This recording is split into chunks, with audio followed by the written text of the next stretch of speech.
Welcome back, baseball fans, to the 1971 Winter Baseball Classic. We continue into the round of 5 losers bracket. We are in the southeast, the Sun Belt region.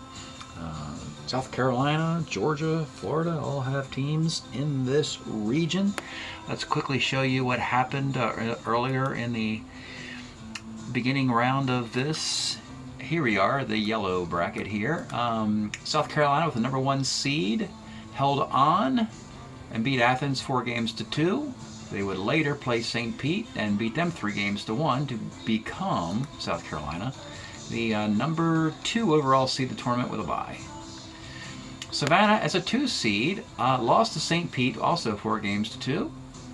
And that's why St. Pete played South Carolina. And today we have the top seeds, or the number 4 seed I should say, and the number 2 seed, playing in the losers bracket. Athens at Savannah, the 2 teams from Georgia. One of these teams is not going to advance. Athens and Savannah, Georgia, 2 lovely places. Let's take a look and see what's happened. The series opens up the Savannah Spanish Moss. We open up at Forsyth Park, where they build a little stadium there. Here's just Spanish Moss hanging from the trees there. Game 1, Tony Cloninger for Athens and Chris Short for Savannah. And it's the big bats of Athens. 2-run homer by Al Kaline here. We got an RBI single by Billy Cohen, a 2-run homer by Tom Egan, property of the Chi Sox in the regular league. RBI double Billy Cohen. 2-run triple again by Tom Egan. It's 9-4, making quick work of an overmatched Savannah club, taking road field advantage. So what happens in game 2? Can Savannah tie this thing up? The answer is no. They tried. This time Athens has Mike Cuellar, their top pitcher, on the mound against Bob Moose, who's having an ineffectual year in '71. Even though the Pirates won that World Series, Moose didn't contribute too much to that success. In this encounter, Bob goes 5 1/3 innings, gives up 15 hits and 8 runs, 2 walks, 4 strikeouts. They bat around in the 3rd inning. Boy, this team can really hit. Tommy Agee, Billy Grabarkowitz, Matty Alou, Al Kaline, Manny Singian, Willie Crawford. A nice offense there with Cuellar, Pappas, Cloninger. Great bullpen of Fingers, Drabowski. This Athens team is loaded, even though they lost in the first round. They win this game 8-7. A bad day for the Spanish Moss. They lose 2 straight in the tournament, and now they need to win 3 in a row, or it's time to I don't know, go crawfishing or something. They need some time off to wander around the park or something. I don't know what they're going to do with all the extra time they'll have on their hands. But they need a 3-game winning streak. They go across state, about 60 some odd miles to the south and west, to Athens, Georgia, and try and get themselves a couple of victories. And so here we are today in a game number 3, the Athens Red Clay. Here you are, they're building in Athens, they're always building in Athens, and here's the construction site here, and look at all that red dirt they got to dig up. Looks like that's a rock truck there. They got an excavator here. They got like a dozer there, and they're all getting, trommel's getting all clogged up with clay. But anyway, the Athens Red Clay hosting the Savannah Spanish Moss, Georgia brawl in state. Today's starting pitchers for your Savannah, your ace, trying to save the season, the tournament. Bob Gibson. Bob's line in '71. 16 wins, 3.04 ERA, and 246 innings. We have a future card of Bob's, a '72 card in the Summer League. Same with Milt Pappas, the starter for Athens. Milt, 17-game winner with a 3.52 ERA and 71 were the Cubs. His '72 card is better. That card is in the league. '72 Pappas would throw a no-hitter, almost a perfect game. So there's that. And these guys would have faced off a lot against each other. Cubs cards.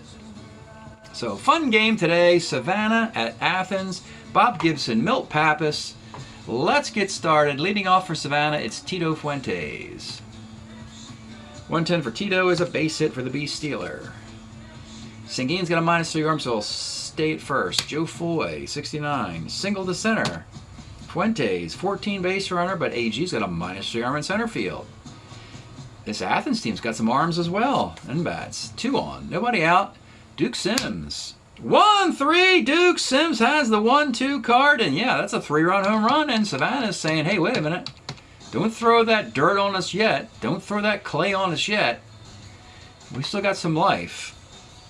You know, you put us in a coffin, bury us alive. We'll just do that Uma Thurman hand punch thing and bust our way out of the coffin here. That's what Savannah's thinking.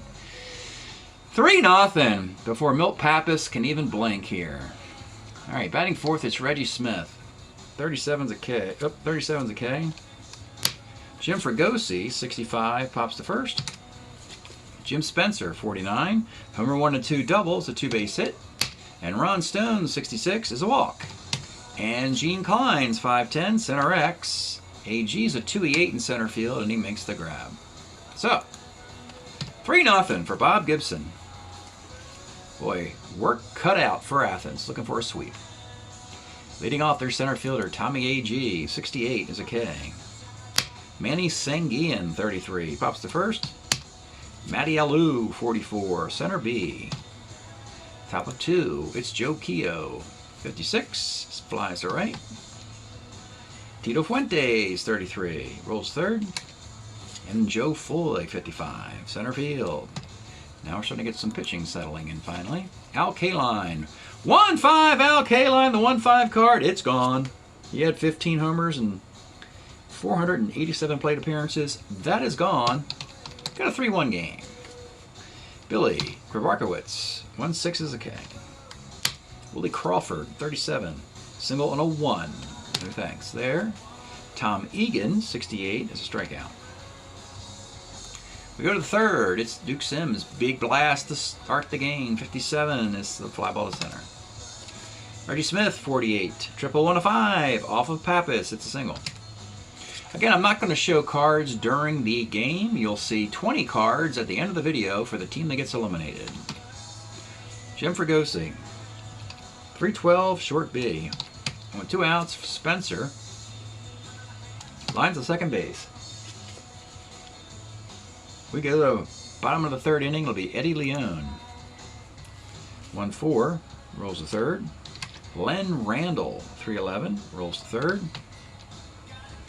Tommy A.G., 1-7 is a strikeout. Top of the fourth, Ron Stone, 43, first X. Al Lou at first is a 3E15. 3 makes the play. Gene Klein's 2-7's a K. And Joe Keogh, 54, second X. This is Lenny Randall, 4E34 at second base, and Knight makes the play. Well, bottom of the fourth, Manny Sanguian, 39, short. Matty Alou, 43, first X. Jim Spencer, a 1E5 first baseman, makes the play. And Al Kaline, 1-9 is homer on a 1, fly ball the rest. It is the rest. We go to the fifth inning of a 3-1 game. It is Tito Fuentes. Third trip, 62. Flies to right. Joe Foy, 59, pops to second. And here is your damage, Duke Sims. 3-run homer to start the game. And after that, Pappas settled down. 2-9. Duke Sims has more magic here. Double 1 to 10. It's a single.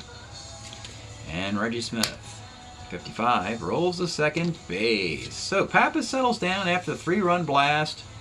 It's a 3-1 game, bottom of the fifth. Let's pause a moment for station identification. This is the Shrimp Trawler video channel. Este es el canal de videos de camaroneros. All right. Bottom of the fifth, Billy Grabarkowitz. 1-9, rolls to short. Willie Crawford, 68. Lines to second. And Tom Egan, 58, is a strikeout. By the way, Gibson's got the 5-4 card. Pappas has got the 4-10 card. Similar off by 1 template for each staff there, if you keep track of that sort of thing. We go to the sixth inning now. Jim Fregosi, 3-6 is a K. Jim Spencer, 55, rolls to second. And Ron Stone, 49, homer 1 to 2, double. That's a 2-base hit. And Gene Klein's 1-6, base hit in the center field. Trying to score Ron Stone, 13, 14, 15. Minus 3 number AG, no. 12, you don't run on a 12 on the road. 14 or better for a road team. So it'll be Joe Keogh with 2 outs.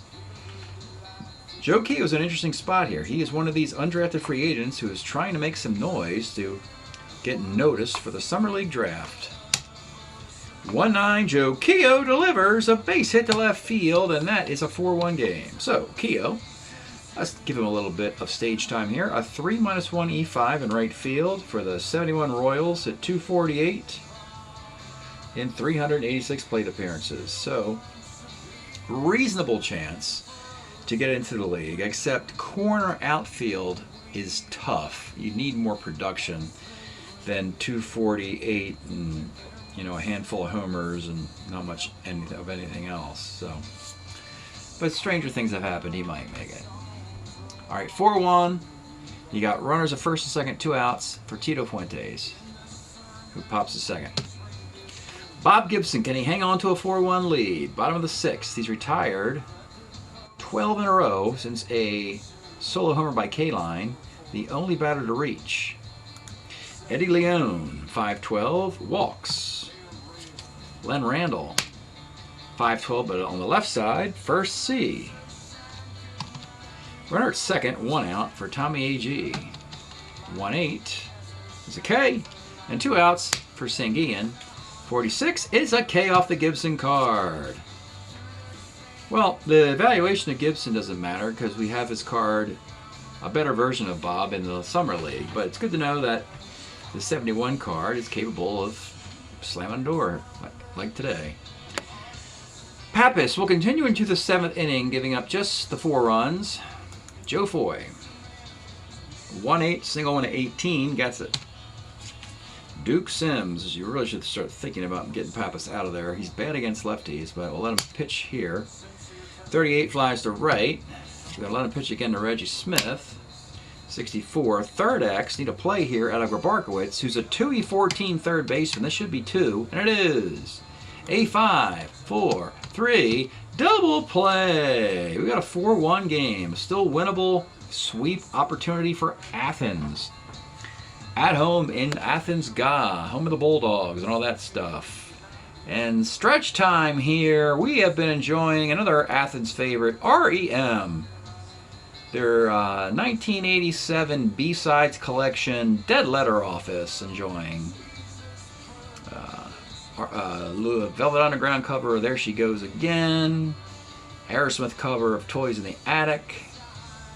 Pale Blue Eyes, another Velvet cover there. Femme Fatale, King of the Road, little Roger Miller to round out the collection there. Fun double LP or CD from 1987, REM, Dead Letter Office, Athens music scene. Bottom of the 7th, Bob Gibson trying to continue here and finish this off and get his team a win and stay alive for another day. It'll be Matty Alou leading off in the bottom of the 7th. 2-7 is a single. B Steeler isn't going anywhere. Al K-Line, 3-6 is a walk. And now, with 2 on, Gibson's a starter 9. Pappas is a starter 8. But you've got the tie running Billy Grabarkowitz. The pitch to Billy, 39 is a walk. And suddenly, it's bases loaded, nobody out. I mentioned Gibson's a starter 9. He can lose, but he can't necessarily break. He's only put 5 guys on the whole game. So it's Crawford, who has power, as does Egan, plenty of it, and then Leone. A big swing here would be very beneficial to these Athens kids. Here's Willie Crawford. 2-10, center B question mark. Do they want to make this a 2-run game? Well, Matty Alou can run, but Reggie Smith can throw. Alou is a 14, 15, 16, but Reggie Smith has a -4 arm in center field, and no. They feel they have a better chance of getting a 2-run single or another way of getting a sac fly in the next batter, so he'll stay put at third base. Ball's too shallow. Reggie throws too well, so there you go. Tom Egan to the infield back looking for a double play. 34 is a strikeout, and with 2 outs now, it's Eddie Leone. He doesn't have power. 1/8 though. He hits his card. Eddie Leon, 71 Indian, 261, 450 plate appearances. Second baseman, shortstop. 1/8 is double one, single dot dot. That's your 2-run single. And we got a 4-3 game with runners on the corners and 2 outs. And Len Randall is up. The pitch to Lenny. 2-8, Len Randall delivers a double to right field. The tie run will score. Leon is a 13 runner, 14-15. Right fielder's arm is Keogh, -1. You can run on a 14 here to give him the lead. And he scores on a 14. Slides in at the close play at the plate. Duke Sims puts the glove on him. Can't believe it. They called him safe. Let's just do the math again to make sure. It's Eddie Leon, a 13 runner, 14-15 with 2 outs, and a -1 arm for Keogh will make it a 14, which is what he rolled. That is a run-scoring 2-run double, and your Athens Red Clay have taken a 5-4 lead. Not good news for Bob Gibson and company. Tommy A.G. 2-5, he left Bob Gibson in there too long. It is double 1-8. It is a single dot dot. It's a 2-run lead, and maybe you should think about getting Bob Gibson out of there, as 6 of 8 batters have reached against him. Though when you think about it, him not being broken, he's still better than anybody else in this team. He'll pitch to Sanguin. AG will stay put at first base. 57 is a strikeout. Well, that's pretty double. 6-4, a big 5-run 7th inning. Hit 2 walks, a single, a timely double, another timely single. And just like that, Savannah has blown the 4-0 lead. Props to Athens. Can Athens finish? Well, they got the bullpen to do so. Let's get Pappas out of there after 7 so he can not get tagged with a loss. We're going to go Tom Hall in the 8th. Tom Kids in the Hall in the 8th inning will face Jim Fregosi and company. Pitch to Fregosi. 63. Pitcher X, Hall, is an E11 pitcher. And he is out on the GBA. Jim Spencer. 47 is a K, and with 2 outs, it's Ron Stone.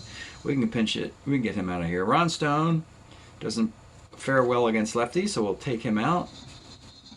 And we'll replace him with Steve Bry.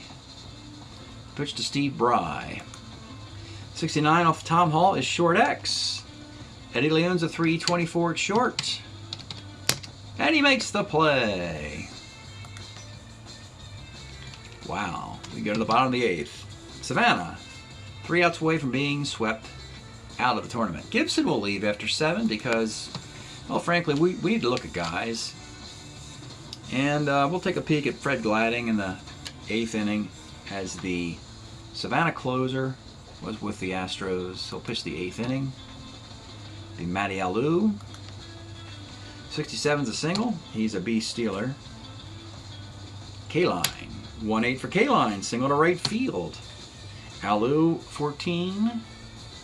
New right fielder Bryce is 0. He'll stay put. 2 on for Grabarkowitz. 6-11. Pitcher X for Gladding is an E38 pitcher. Things go from bad to worse for Savannah. They've had 2 disastrous innings in a row now. The bases are loaded, nobody out. They got to bring it up for Willie Crawford, 44. Third X, the infield up. Joe Foy at thirds, a 4-22. And it is your single dot. And it's getting ugly here. Cross-state rivals. Savannah has melted here, and Athens is taking control. Still infield up for Tom Egan. 65 is a double to center field off the Gladding card. That's a 2-run double. They're just going station to station at this point. Second and third, still up for Eddie Leon. 2-7, a single to center field. Runners on the corners for Len Randall. Infield is up. 67, a single dot dot, and what a massacre this has turned out to be, folks. The Athens Red Clay are not taking prisoners, folks. They have only made 3 outs in the last 16 batters, and they have 9 runs to show for it, and there have no sign of letting up. It is 10-4. And I'm sorry, but Fred Gladding, you're going to leave with a goose egg there. He does absolutely nothing as the Savannah closer. And now it's just time to get some more work in for somebody. Let's see here. Jim Merritt, I guess, will get some work in the 8th inning as well. In a losing cause. Tommy A.G. Everybody's staying put in Athens. This is a blowout. They don't leave early just because they're up 11-4 and about to sweep an in-state rival. Tommy A.G. with runners on the corners. They're going to play back. 58 is a walk. The bases are loaded for Manny Sanguian. They're playing back. 47 is singled out, a 2-run single. And just like that, my tournament league ERA has been tortured by Athens. It is now 13-4. Nobody's out. We do have some unearned runs here because of an error. But oh my goodness. Matty Alou, he'll leave just to let somebody else play like it's Little League. Billy Cohen, got runners on the corners. Playing back for Billy Cohen with nobody out. 68 is a liner to first. And sarcastic applause for an out. Al Kaline. 34, a 6-4-3 double play. And just like that, 13-4. Tom Hall will exit. And this very versatile bullpen, my goodness. Raleigh Fingers, Mo Drabowski, Tom Hall, Ted Abernathy. We'll go Abernathy in a closeout game. 13-4 destruction of Savannah. Here we go. It'll be Gene Klein's. 68 is a walk. He goes to second. He just runs there uncontested. Joe Keogh, 48, pops to short. Runner at second for Fuentes. 411, first X. Cohen, 46 at first. Ground ball C. Runner goes to third with 2 outs, and Joe Foy, 56 is a walk. 2 on for Duke Sims, who has been the offense to this point. 1-8 is the offense again. That's a single to center field. Bunch of bases loaded for Reggie Smith. 67 is a walk, and it's 13-5. The Boo Birds come out. They want this over with. Jim Fregosi, 49, rolls to second base. It is over. 13-5 destruction for Athens. They have been in double digits in all three. Well, not double digits. They had 8, 8, and 13 runs in 3 games. What an offense for a tournament team. This is amazing. A sweep for Athens. And Pappas will get the win. Abernathy in the 9th, charged with a hit, a run, and 3 walks. Tom Hall in the 8th, strikeout. And 7 quality innings for Milt Pappas. He gave up the 10 hits and the 4 runs. All were earned. Walked 1, struck out 3. Jim Merritt, let's do his line first. He faced the top of the lineup here. So he gave up. Let's see, who started the inning? Oh my gosh, yeah. Just a hit and a walk. Everything else in that horrible inning was cladding.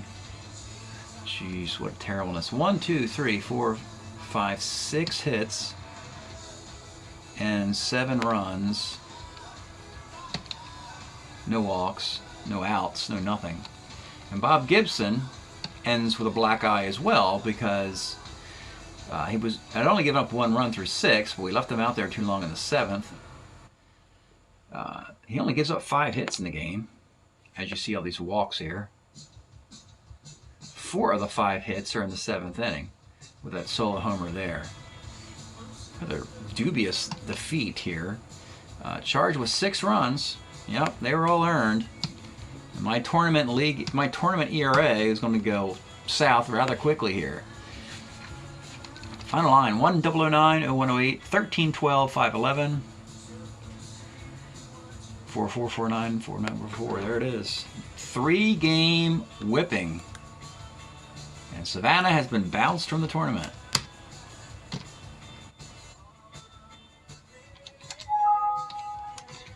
We'll look at the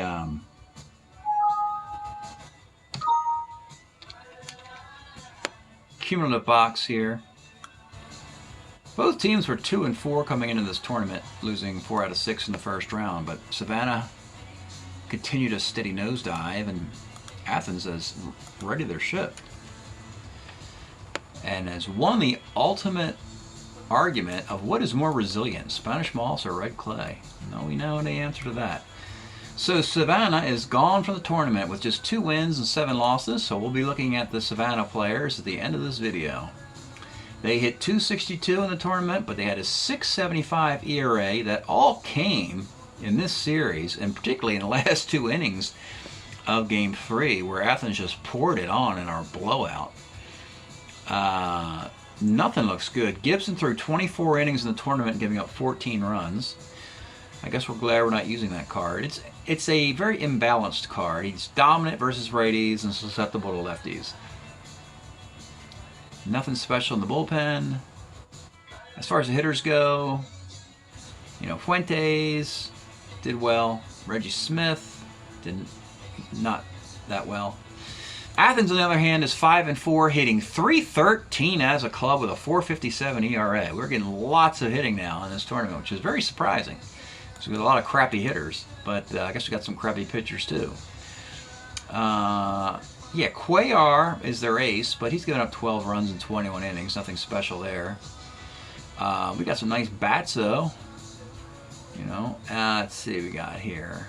K-Line's 14 for 34. It's pretty good. So Athens is 5-4. Will advance into the round of 3.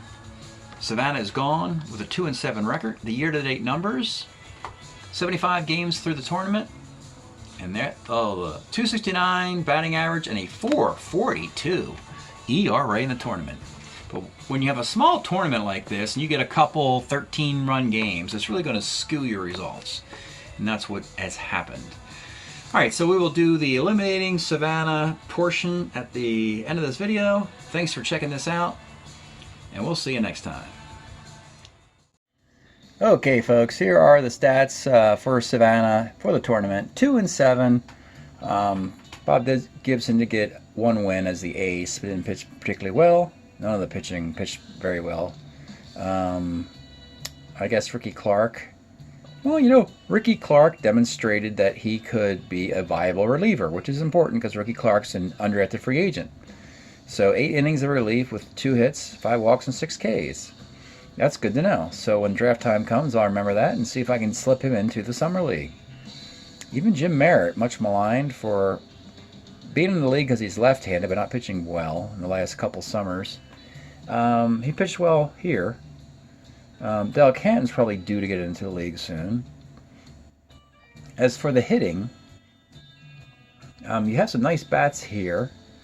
You know, Ron Stone, not a lot of plate appearances, hard to evaluate that.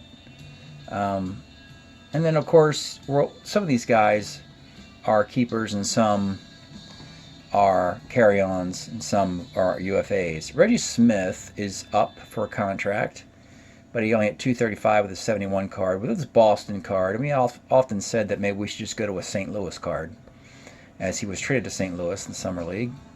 Jim Spencer's card is up. The batting average isn't good on the card, but it plays well with homers. He didn't hit 1 in 37 at-bats and hit 189, so we might want to rethink what we do with Spencer. Mike Ryan is a waiver, I believe, catcher who just could never really hit, but he could always throw really well. Let's take a look now at the actual stats for your 71 team and denote the yellow guys. Joe Foy, Mike Ryan, Ron Stone, and Jim Merritt are all on waivers trying to get into the league with a new team. You've got the keepers, Jim Fregosi, a down year at shortstop, 2 down years in a row. He was great in 69 and 70, but then he's gone kind of downhill since then. Can still play short for 1 more year, then he moves to the corners. There you see Reggie Smith and Jim Spencer, and then you have Chris Short as a keeper for Arizona. The green carry-on guys probably won't get improved because they're all not as good as their present cards in the Summer League in the years of 72 or 73. That's Gene Kleins, John Ellis, Tito Fuentes, Duke Sims, of course Bob Gibson, Bob Moose, and Fred Glanning. Which leaves a pretty big list of UFAs. Steve Bry, Joe Keogh had a nice batting average. Bruce Del Canton, who did a decent job as a starter. and that Ricky Clark, who did a nice job in relief. The purple stripe you see for Bill Butler is because that is a nameless card. Strat-O-Matic did not print a Bill Butler card in the year of '71 in the original Super Advanced set, so I hand wrote in a nameless card. And with that, let's now take a look at all of those cards we were talking about here. We're going to look first at your waivered guys, because again, these waivered guys are the first consideration for, because each team in this tournament gets 4 of them. Jim Merritt would be a lefty setup guy in the pen. You don't want him facing right-handed batters. He'd be okay doing that. Nothing special. He'd be okay. Forget the 111 record. Let's go with a 4.37 ERA. So he could be in the bullpen. It's possible. Again, he throws left-handed, and it would only be for 1 year with this card. He may actually be better in a future year. Here's Ron Stone in the corner with just an okay card. If this was any other position besides corner outfield, you'd like it, because he's a 3, a 0. He's got batting average and some walks there, but it doesn't play very well for the Phillies. 227. And then you have Mike Ryan.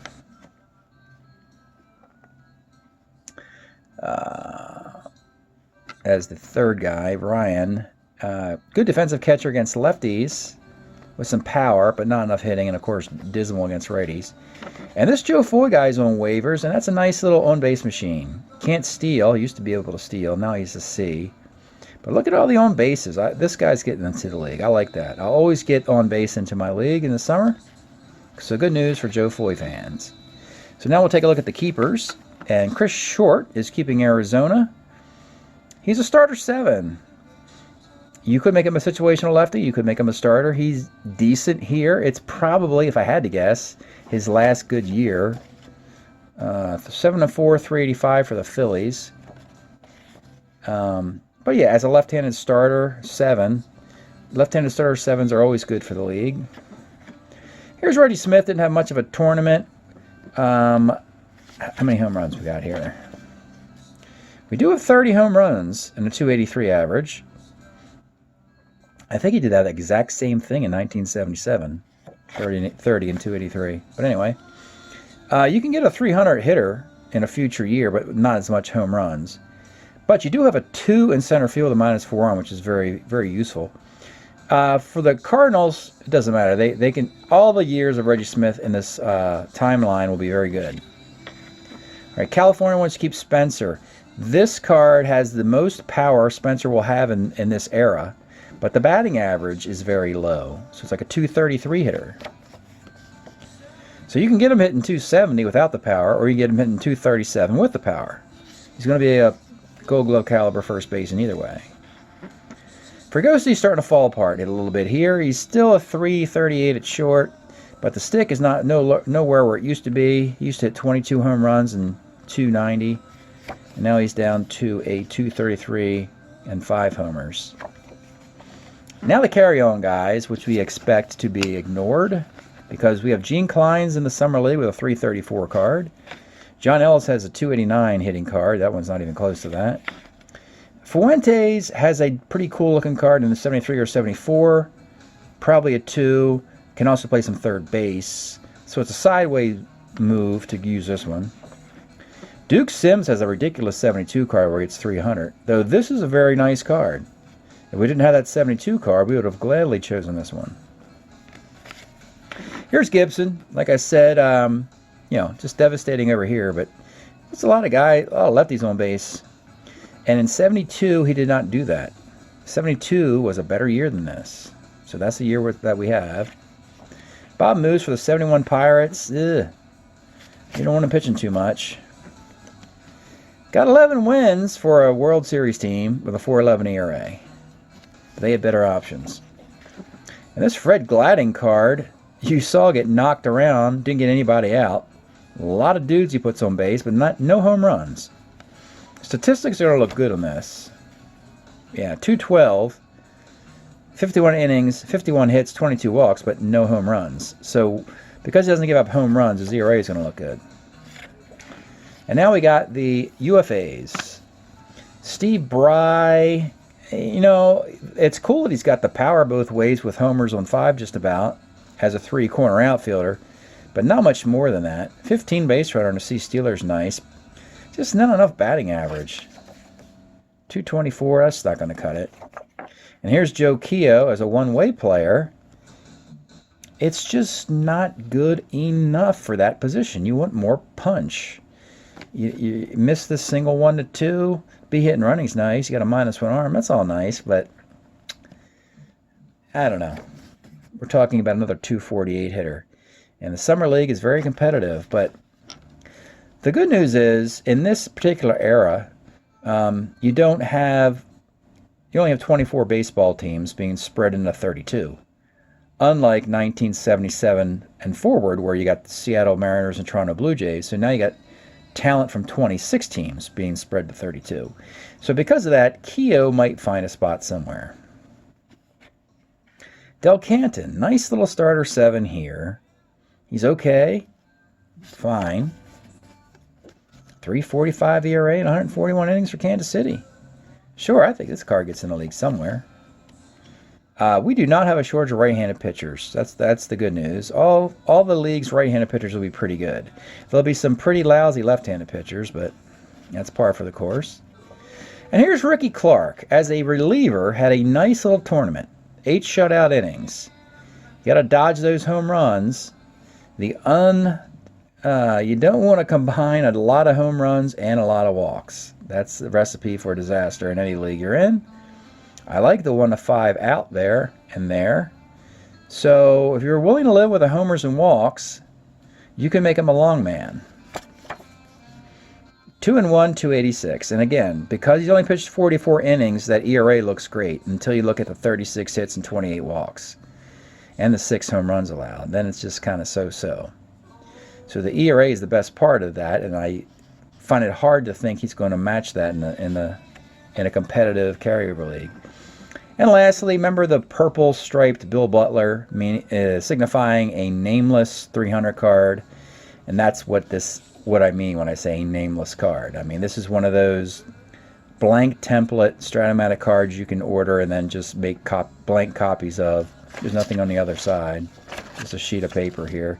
I just wrote Bill Butler's name on it because really it's just a placeholder. No practical reason to play this card except I had to in this tournament. It's just to let me know that Bill Butler played for Kansas City in 1971, and then I could draft him onto the Royals or have him go to an expansion team. So have that option. That'll do it for the Savannah elimination video. Thanks for checking the WBC tournament out, folks. We'll see you next time.